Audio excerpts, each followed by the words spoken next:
तो आज का जो हमारा शेयर रहने वाला है वो है गैब्रियल इंडिया लिमिटेड। शेयर में बात करें तो यहाँ पे आज आपको एक अच्छी तेज़ी देखने को मिलेगी 2.90% का। हालांकि अगर मैं आज का मार्केट देखूँ तो लगभग हर एक स्टॉक ही आपको आज तेज़ी में देखने को मिलेगा। इवन द निफ्टी ऑल्सो 1.72% का तेज़ी है, सेंसेक्स है 1.63। तो एवरी काइंड ऑफ शेयर्स में आज हमें एक अच्छी जंप आते हुए देखने को मिला। बट क्या ये जंप ओके है? बिकॉज अगर आप इसको देखोगे 5 दिन के टाइम फ्रेम पे तो यहाँ पे शेयर अपनी गिरावट लेता है, 800 रुपये तक आ जाता है, फिर उसके बाद एक रिकवरी आते हुए देखने को मिली।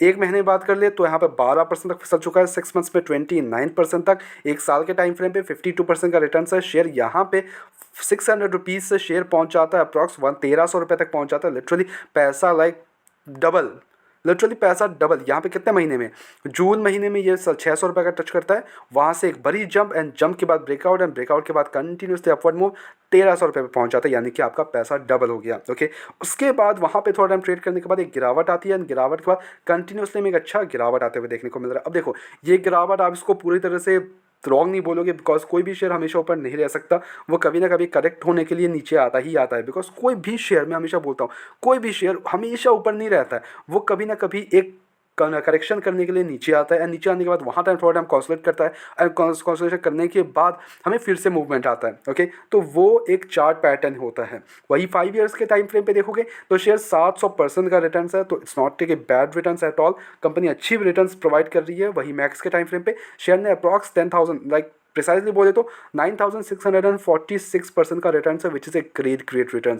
कंपनी को देखोगे तो लाइक वॉट कितने कब से है, 2005 के अराउंड से लिस्टिंग हुई एंड वहाँ से वही बहुत लाइक 9 रुपये पे, वहाँ से फिर हमें एक अच्छा ठीक ठाक एक जंप आया, फिर वही छोटा मोटा जंप्स के बाद कंटिन्यूसली जंप और अब बड़ा जंप एंड बड़ा जंप के बाद अभी फिर से कंसोलिडेशन फेज में चला गया है। बट क्या हमारा यहाँ पे टेक है अब इस गिरावट में, क्या हम इसको फिर से एक्यूमुलेट कर रहे हैं एट द सेम टाइम, क्या फंडामेंटल्स कैसे हैं, कंपनी के रिजल्ट्स कैसे हैं, we will everything check this out and then we will take the decisions. कोई भी ऐसा हड़बड़ी में डिसीजंस मत लो। ऐसे काइंड ऑफ मार्केट्स में बहुत ही सोच समझ के लो इस ऐसे काइंड ऑफ मार्केट्स में अपने डिसीजंस। ओके, कंपनी में पहले फंडामेंटल्स को अंडरस्टैंड करो, कंपनी एक्चुअली करती क्या है and everything. Company is a part of Anand group and establish significant presence across all automotive customer segments including OEMs, aftermarkets and exports. Okay, manufacture करती है approx 500 models of ride control products including shocks absorbers, struts, front forks and others.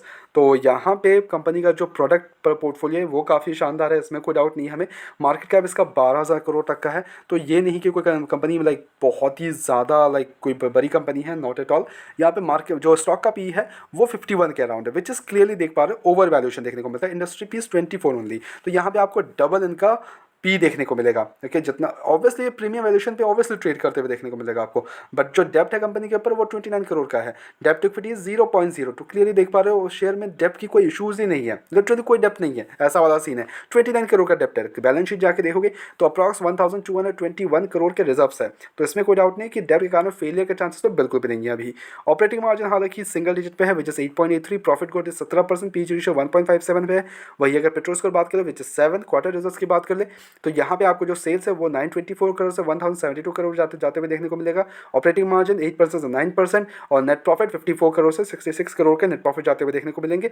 Eight the same time earning per share 3.76 से 4.57। तो यहाँ पे भी in every perspective results are good here. I won't say like extraordinary, but yeah it's good here. Company ठीक ठाक एक revenue generate करते हुए देखने को मिलेगी। अगर आपको 5 ईयर्स के यहाँ पे देखोगे, यहाँ पे कब से 2022 से 30 करोड़ के नेट प्रॉफिट करते थे। Now it's been like what four years में कंपनी का जो नेट प्रॉफिट्स है वो डबल ट्रिपल होते हुए देखने को नहीं मिल रहा है, डबल तक होते हुए देखने को मिल रहा है, बट ट्रिपल तक यस अभी दूर जाना है इनको, ठीक है। But yeah they are generating a decent amount of revenue, decent amount of net profit, इनका डिसेंट ग्रोथ ही बोलूंगा मैं। I won't say like extraordinary growth, but yeah a decent growth. Okay, वही इन्वेस्टर्स की बात कर ले तो 55% की होल्डिंग प्रमोटर्स की है, एफआईएस की होल्डिंग 6.49, डीएस के पास 16% की होल्डिंग है, पब्लिक के पास 22.30% की होल्डिंग है।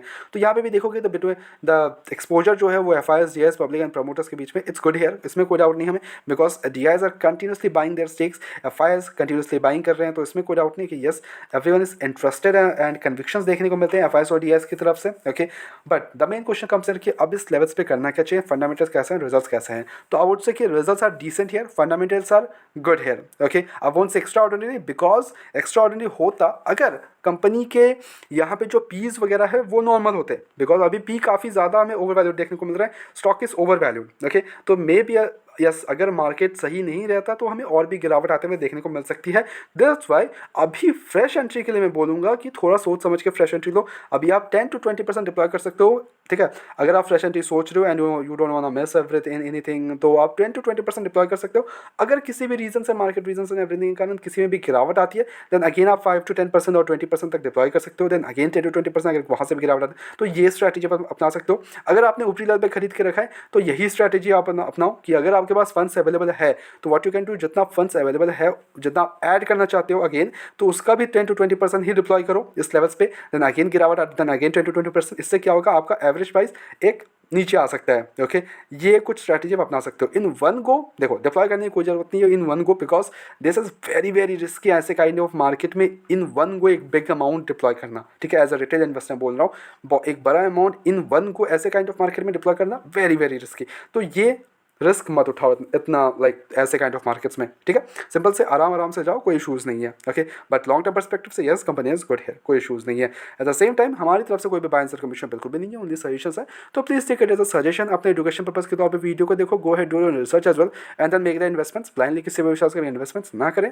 ऐसे रेगुलर अपडेट्स के लिए चैनल को सब्सक्राइब कर लो एंड वीडियो को लाइक करो। मिलते हैं नेक्स्ट वीडियोस में and don't forget to comment a heart here. Okay, मिलते हैं नेक्स्ट वीडियोस में।